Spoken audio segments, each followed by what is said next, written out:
오늘 보실 말씀은 사무엘하 12장 15절에서 25절까지의 말씀입니다.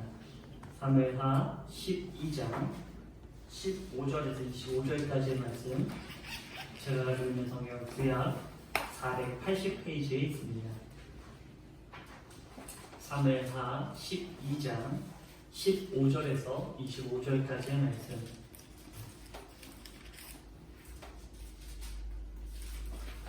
제가 가지고 있는 성경 구약 480페이지에 있습니다.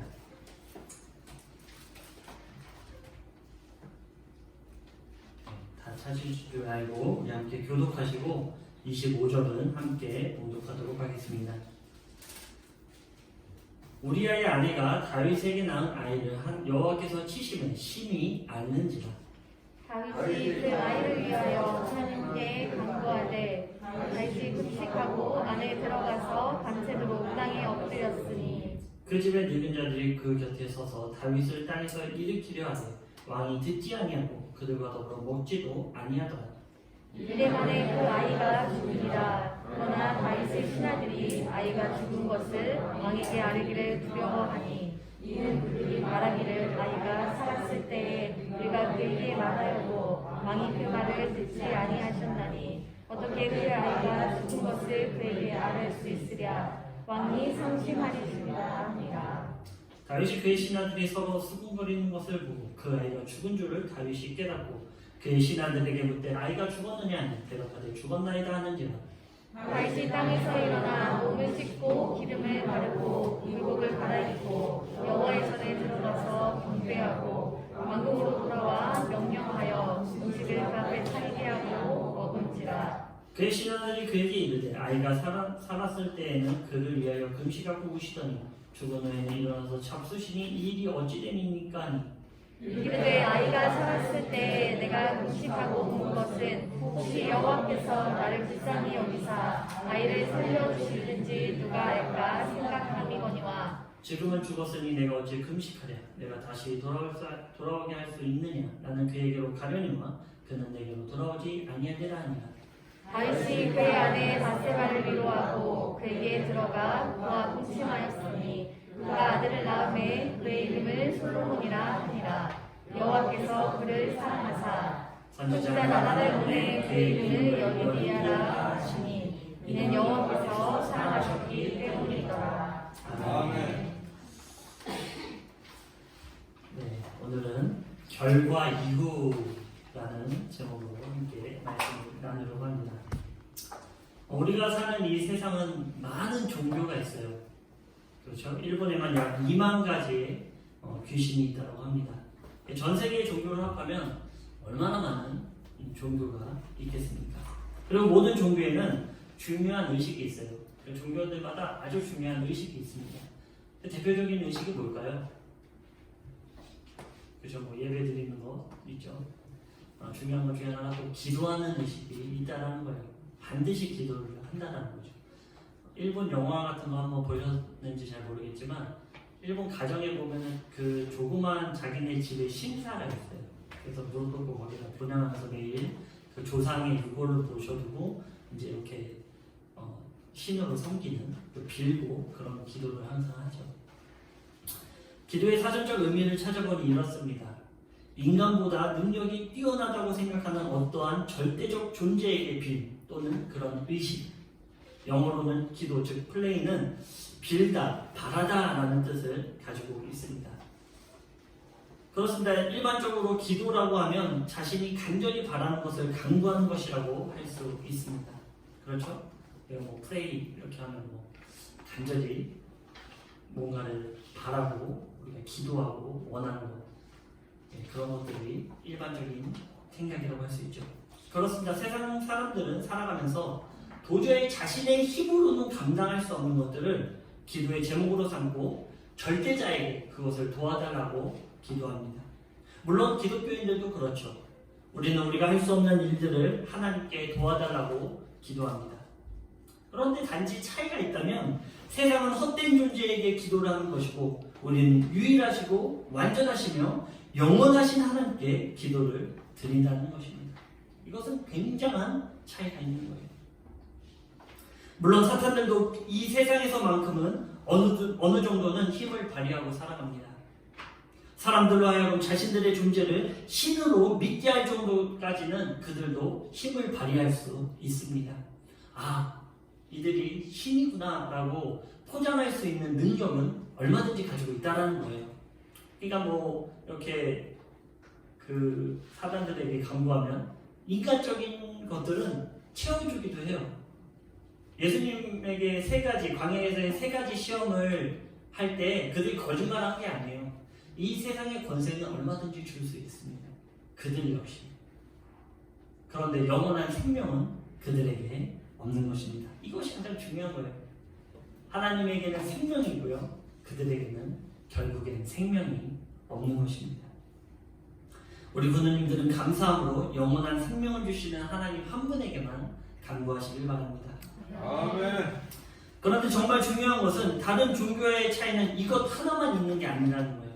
이것 하나만 있는 것이 아닙니다. 우리는 흔히 주기도문이라 하여 기도문을 외우고 또 일반 가정예배나 평일예배 마칠 때 그것을 외우곤 하죠. 이 주기도문은 예수님께서 기도의 방법을 알려주신 것입니다. 너희들은 이렇게 기도해라. 너희들이 기도에 대해서 어떻게 할지 모르면 이렇게 기도를 해라 라고 하면서 그 표본을 우리에게 말씀해 주신 거죠. 너희는 기도할 때 이렇게 기도해라. 그런데 그 주기도문을 자세히 묵상하다 보면요, 일반적인 기도와는 다른 두 가지의 확연한 차이가 있다는 거예요. 그 첫 번째는요, 나의 뜻이 절대로 하나님의 뜻을 앞서지 않는다는 거예요. 그것이 첫 번째 하나님께서 알려주신 기도의 내용이라는 거예요. 내 뜻을 먼저 감찰시키고 내 뜻을 고찰시켜서 그 뜻을 내가 원하는 방향으로 이끌어가는 것이 기도가 아니라 하나님이 나에게 무엇을 원하는가를 이루어가는 것이 기도라는 것이죠. 두 번째는요, 내일의 일보다는 어제의 반성과 하루하루의 충만함을 기도한다는 거예요. 내가 막 거시적으로 큰 것에 대한 것을 얘기하는 게 아니고요, 내가 지금 하루를 지키지 않으면서 미래 것을 소유할 수는 없다는 거예요. 그래서 날마다의 충만함, 하나님께서의 나의 많은 것들을 이끌어 가시기 때문에 나의 오늘에서의 충만함이 중요하다는 거예요. 그러니까 오늘 하지 않으면 내일도 하지 않는 거예요. 오늘 내가 하나님에 대한 성령의 충만함으로 살아가 있지 않는다면, 그것을 충만함을 내가 요구하지 않는다면 내일도 주어지지 않는다는 거예요. 똑같습니다. 신앙생활하는 것은요, 제가 뭐 저번 주에도 얘기했지만 그 다이어트 이런 것과도 같다라는 거예요. 계속해서 내가 오늘 하지 않으면, 그죠? 신앙생활에 있어서 내가 오늘 기도하지 않고 내가 오늘 말씀 배우지 않고 내가 오늘 성령으로 충만하지 않는다면 똑같죠. 내가 오늘 운동하지 않으면, 예전에 장비란이 그런 얘기했죠. 하루 그 운동 안 하면 일주일을 운동 안 하면 1년을 운동해야 된다는, 그 체력을 회복시키기 위해서. 그러니까 날마다의 나의 충만함, 오늘 하루에 내가 없다면 내일의 하루도 우리가 소유할 수 없다라는 거예요. 그래서 말씀 전하는 것도 마찬가지입니다. 내가 오늘 말씀 전하지 않고 내가 오늘 순종하지 않으면 내일이라고 순종할 수 있겠습니까? 그래서 오늘 하루부터, 마음먹은 그때부터 우리는 실천해야 될 것입니다. 누가복음 11장 2절에서 4절에 이렇게 기록하고 있습니다. 예수께서 이르시되 너희는 기도할 때 이렇게 기도하라. 아버지여, 이름이 거룩히 여김을 받으시오며 나라가 임하시오며 우리에게 날마다 일용할 양식을 주셨고 우리가 우리에게 죄 지은 모든 사람을 용서하오니 우리 죄도 사하여 주시옵고 우리를 시험에 들게 하지 마시옵소서 하라. 일반적으로 모든 종교는 결국 나의 필요가 먼저인 기도를 하지만 하나님을 섬기는 것은 언제나 하나님의 뜻이 먼저인 기도를 드리는 것입니다. 그리고 그분의 은혜를 구하는 것이죠. 이렇게 하면 너희가 구하지 않는 너희의 필요는 차고 넘치게 채워주신다라고 하나님은 우리에게 반드시 약속하고 있는 것입니다. 우리의 필요를 하나님께서 너무나 잘 알고 있어요. 그거를 의심하지 마십시오. 나의 오늘의 하루의 필요함, 나의 내일의 필요함, 나의 1년의 필요함, 나의 죽을 때까지의 필요함을 하나님께서는 이미 알고 계신다는 거예요. 두려워하지 마십시오. 그것을 믿으시기 바랍니다. 네, 그러니 나의 필요를 간구하는 것은 세상과 다른 것이 없는 기도입니다. 온전한 은혜를 누리는 기도는 하나님의 나라와 의를 구하는 것입니다. 이것을 반드시 기억하시기 바랍니다. 오늘 본문에 등장하는 다윗은 이것을 알고 실천한 극소수 사람 중 한 사람입니다. 재밌죠? 우리 하나님을 믿는데요. 제가 얘기했듯이 이것을 지키고 따르는 사람은요 아주 극소수랍니다. 우리 부모님들은 이 극소수에 포함되시기 바랍니다. 이 극소수가 나의 삶에 대하지 다윗과 같은 삶을 누릴 수 있는 거예요. 오늘 본문에 등장하는 다윗은 바로 그런 사람이죠. 다윗은 자신의 욕망을 채우기 위해 충직한 신하 우리아를 죽이는 아주 잔인한 행동도 했습니다. 물론 그곳이 전쟁이라는 특수 상황도 있고 또 우리아가 아니면 다른 누군가가 죽을 수밖에 없는 자리예요. 그런 위험한 자리입니다. 어쩌면 이러한 이유로 다윗은 자신의 범죄함을 스스로 합리화시켰을 수도 있어요. 우리아가 아니더라도 내가 사랑하는 다른 신하가 죽었을 텐데 뭐 그 정도쯤이야. 이게 뭐 크게 잘못된 일이겠어? 그렇게 자기의 양심에 대한 외침을 과감히 무시했을 수도 있을 것입니다. 합리화시키는 거죠. 하지만 사람은 기억하지 못하더라도 하나님은 모든 것을 보시고 기억하고 있다는 거예요. 우리의 믿음을 하나님께서 반드시 보고 있다는 것입니다. 그런 하나님께서 나단 선지자를 다윗에게 보내어 다윗의 죄를 적나라하게 드러냅니다. 아주 적나라하게 드러내죠. 만약에 이런 죄를 지적한다고 했을 때 사울은 일반적인 인간을 대표하고 있어요. 사울이었으면 어떻게 했을까요? 온갖 변명을 댔겠죠. 자신의 그 범죄를 포장하기 위해서 많은 변명을 댔을 것입니다. 그런데요, 하나님에 속한 사람, 이 다윗을 대표하는 이 다윗은요, 그것을 인정했다는 거예요. 내가 잘못했습니다. 내가 범죄했습니다. 그렇습니다. 제가 하나님 앞에 범죄했습니다.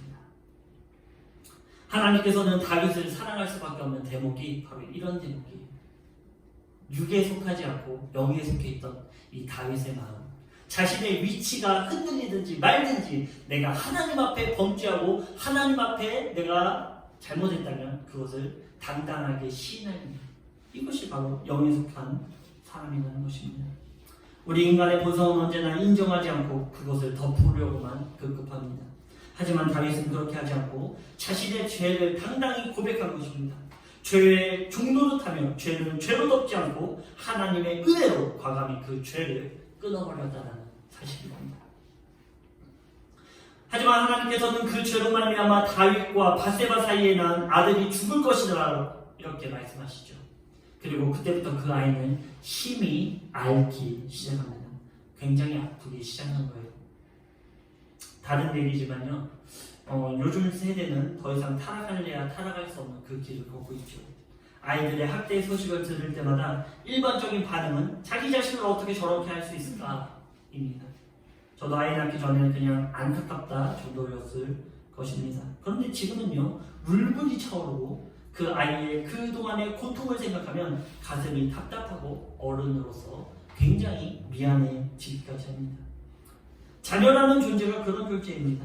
나는 안 입고 안 먹어도 자녀들에게는 좋은 것을 주고 싶은 것이 인지상정입니다.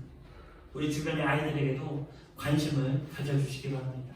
우리 주변에 내가 알지 못한 아이들이라도 혹시 아프지 않는지, 혹시 가정에서의 아픔을 당하고 있지 않는지, 바로 우리 크리스천들이 그 아이들을 위로하고 그들에게 이런 세상도 있구나, 이런 것을 우리가 깨우쳐 주시기 바랍니다. 다시 본론으로 돌아와서 다윗은 자신의 범죄함으로 인해 사랑하는 자식이 죽게 되었으니 얼마나 그 마음이 아팠겠습니까? 그 자식이 잘못해서 그런 게 아니고 내 잘못 때문에 내 아이가 아프다고 생각해보세요. 정말 감당할 수 없는 슬픔이죠. 다윗은 하나님의 말씀을 들었지만 아이가 바로 죽지 않고 아프니 그 희망의 끈을 놓지 않고 그때부터 금식하며 하나님께 엎드립니다. 아마도 이런 기도를 하지 않았을까요? 하나님, 제가 잘못했습니다. 저를 죽이십시오. 저 아이는 살려주시고 저를 데려가십시오. 아마 이런 기도를 간절히 하지 않았을까요? 다윗은 이렇게 식음을 전폐하고 밤새도록 하나님께 매달립니다. 많은 신하들이 휴식과 음식을 권했지만 다윗은 요지부동 오직 하나님께만 나아갑니다. 그렇게 일주일이 지나고 결국 아이는 죽고 맙니다. 하지만 다윗의 강구가 얼마나 간절했던지 감히 그 누구도 아이의 죽음을 다윗에게 알려줄 수 없었습니다.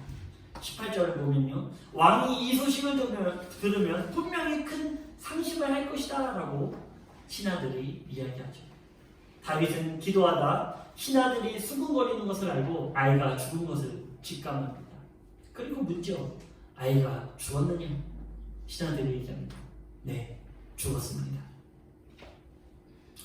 인간적으로 생각했을 때는 아주 절망적인 상황이에요. 자신의 간절한 기도가 죽음으로 응답됐기 때문입니다. 현재 다윗은 어떤 상황입니까? 그냥 죄책감이라도 기도하자 이렇게 기도했을까요? 죄책감이 좀 있으니까 기도라도 한번 해보자 이렇게 하지 않았어요. 절대 그렇지 않습니다. 늙은 신하들의 수군거림만 들어도 알 수 있죠. 정말로 자신의 목숨을 걸고 간구한 것입니다. 그런데 그 간구 앞에 아주 절망적인 대답을 들은 거예요. 하나님, 날 죽이시고 오히려 내 아이를 살려주십시오. 그런데 내 아이가 죽어버렸어요. 얼마나 절망적인 상황입니까? 만약 우리의 상황이 다윗과 같다면 어떨까요? 만약에 내 간구함, 정말 내 목숨을 걸고 하나님께 간구했는데 그것이 저는 예스를 원했지만 우리에게 노라고 응답이 왔습니다. 우리는 어떨까요? 아마도 늙은 신하들이 수군거린 것처럼 뻔할 것입니다. 낭망할 것입니다. 절망에서 도저히 헤어날 수 없는 깊은 슬픔의 구렁이로 빠져들 것입니다. 하나님을 원망하며 현실을 받아들이지 않을 것입니다. 이게 일반적인 모습이죠. 이게 일반적인 모습 아니겠습니까?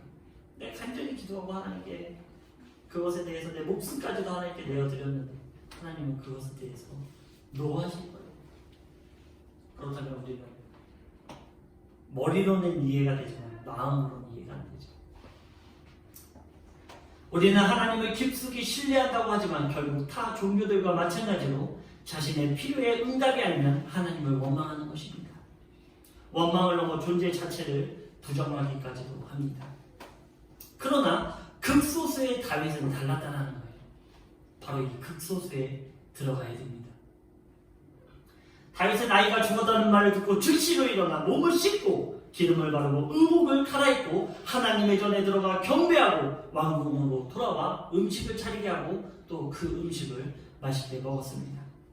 다윗의 신하들은 의아하죠. 이것이 일반적인 우리들의 모습입니다. 아니, 아이가 살아서는 금식하고 슬퍼하더니 죽은 후에는 아무렇지 않게 일어나 음식을 먹다니 도저히 이해가 가지 않았습니다. 우리는 우리가 원하지 않는 결과를 받아들이면 떼를 쓰고 억지 부리고 원망하며 현실을 부정하는데 다윗은 그렇게 하지 않았다는 거예요. 이것은 실화입니다. 제가 지어낸 얘기가 아니에요. 실제로 다윗이라는 인물이 이렇게 했다는 거예요.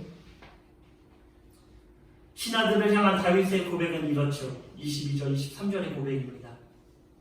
이르되 아이가 살았을 때는 내가 금식하고 운 것은 혹시 하나님께서 나를 불쌍히 여기사 아이를 살려주시는지 누가 알까 생각하거니와 지금은 죽었으니 내가 어찌 금식하려 내가 다시 돌아오게 할 수 있느냐? 나는 그에게로 가려니와 그는 내게 돌아오지 아니하리라.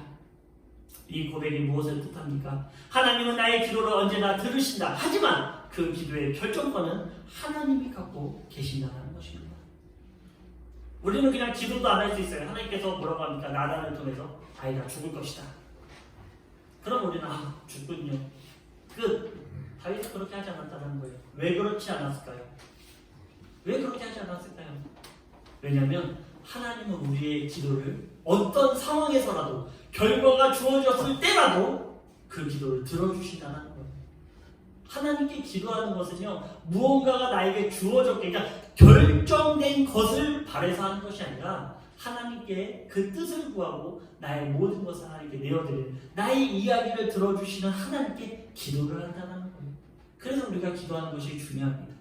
혹 나에게 결과가 주어졌을지라도. 다윗은 그러니까 결과를 바라보고 기도한 게 아니에요. 하나님의 신실하심, 하나님의 은혜를 바라보고 기도했다는 것입니다. 그리고 하나님은 어떠한 상황에서라도 우리의 기도를 반드시 들어주시다라는 것을 이 성경을 통해 말씀하고 있는 것입니다.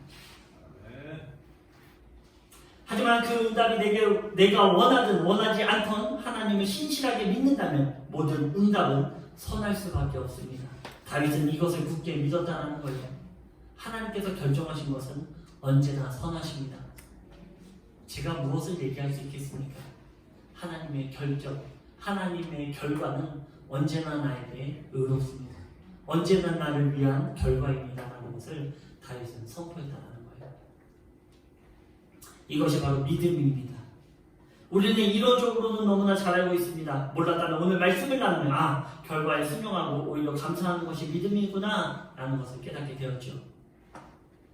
하지만 이것이 체험되면 어떨까요? 당장에 출애굽한 이스라엘 백성들과 같이 전락할 수도 있습니다. 하지만 우리 군노님들은 이 극소수에 들어가시기 바랍니다. 아멘. 우리는 언제나 하나님께 큰 것을 요구해요. 굉장히 큰 것을 요구합니다. 그런데요, 신기한 것은 그 요구에 비해 큰 믿음은 보이지 않아요. 하나님께 요구는 참 크게 하는데 하나님 나에게 이런 요구를 해주십시오. 이런 걸 나에게 해주십시오라고 요구는 하는데 그 요구에 대한 믿음은 보이지 않는다는 거예요. 하나님은 호락호락하지 않습니다. 그것을 내가 받기 위한 내 그릇이 돼야 돼요. 내 그릇도 되지 않는데 자꾸 달라고 하면 그것이 채워지겠습니까? 채워질 수 없죠. 계속 쏟아질 수밖에 없는 거예요. 왜 그럴까요? 그것은 아주 단순합니다. 하나님을 온전히 믿지 않기 때문입니다. 내가 큰 믿음을 보여야 돼요. 내가 요구를 한다면. 하나님께서 뭐라고 합니까? 내가 너 안에 있으면 무엇이든지 구하라. 그럼 내가 이루리라. 그것이 먼저라는 거예요. 받기 위한 그릇을 준비하시기 바랍니다. 아멘. 하나님이 다윗을 사랑할 수밖에 없었던 이유는 단지 믿음을 보였기 때문입니다. 다윗은 하나님의 절대 주권을 인정하며 겸손히 받아들였습니다. 우리도 살면서 무수한 거절을 당하게 됩니다. 그리고 거절당하면 심란해지고 힘들어지죠. 하지만 오늘의 주제는 거절당하면 오히려 기뻐하고 감사하는 거예요. 오늘의 핵심입니다. 하나님께서의 결과가 주어지면 내가 원하던 원하지 않던 감사하고 기뻐하라는 거예요. 감사하고 기뻐하십시오. 감사하고 기뻐하시기 바랍니다. 왜 그렇습니까? 그 이유가 바로 24절, 25절에 나와요. 왜 너희들 감사하고 기뻐할 수밖에 없는가? 라는 것을 결과적으로 우리에게 설명해주고 있습니다. 다윗은 바세바를 위로하고 동침하는데 이후로 아들이 태어납니다. 그 아이가 바로 솔로몬입니다. 그리고 말씀에 하나님은 솔로몬을 사랑하시고 나단을 보내 여디디아라는 이름을 주십니다. 이 뜻이 무엇입니까? 바로 여호와께 사랑을 입었다라는 뜻이에요. 그렇습니다. 다윗은 결과를 받아들이고 이후에 낭망하거나 슬퍼하고 좌절하지 않았습니다. 오히려 힘을 내고 그 믿음의 시험을 통과한 것입니다. 그 결과 이유는 어떻습니까? 하나님은 놀라운 사랑을 덧입게 하신 것입니다. 이것이 바로 믿음입니다. 기도는 단지 나의 필요를 간구하는 것이 아닌 하나님의 뜻을 구하는 것입니다. 그리고 그 응답에 순종하는 것입니다. 순종하면 어떻게 된다고요? 하나님의 무한한 사랑을 덧입게 된다는 거예요. 솔로몬이라는 자신의 대를 그리고 그 솔로몬을 통해 예수 그리스도가 탄생하는 놀라운 복을 누리게 된다는 것입니다. 하지만 이 복 때문에 간구하지 그 믿음을 시험하시는 그런 마음을 벗어버리기 바랍니다. 단순히 그냥 하나님만 다윗이 내가 이렇게 하면 하나님께서 나에게 이런 복을 주시겠지 이런 것을 생각하는 게 아니라 단지 지금 나에게 주어진 그 하나님의 신실하심을 감사한 거예요. 그랬을 때 하나님은 너무나 기뻐하시죠. 그러면서 나의 사랑을 덧입은 자야. 이 메시지를 주시는 것입니다. 우리가 보면은 이 우리아의 아내라는 표현으로 하면서 이 다윗의 죄를 드러내고 있어요. 바세바라고 얘기하지 않습니다. 우리아의 아내.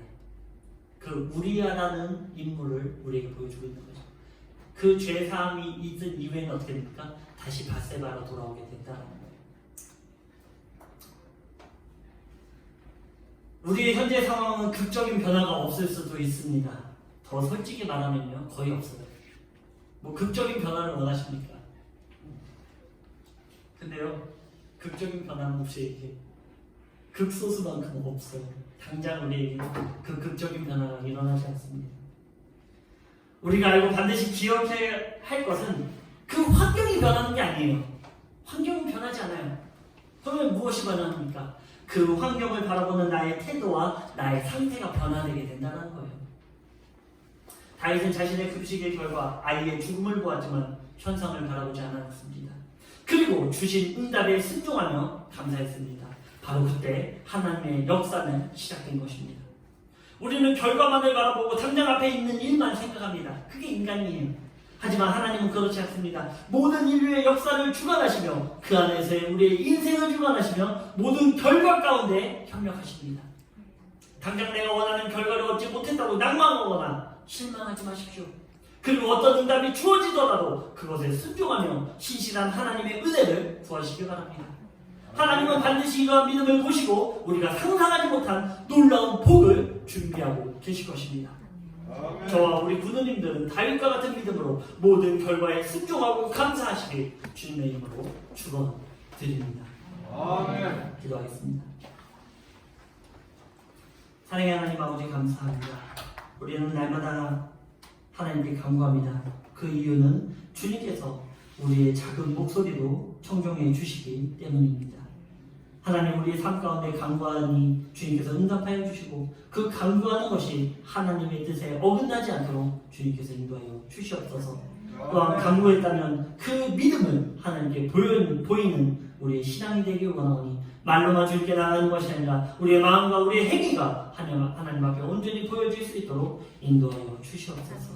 아멘. 언제나 좋은 곳으로 주시는 주님을 신뢰하며 사랑 많으신 예수 그리스도의 이름으로 감사하며 기도드렸습니다. 아멘.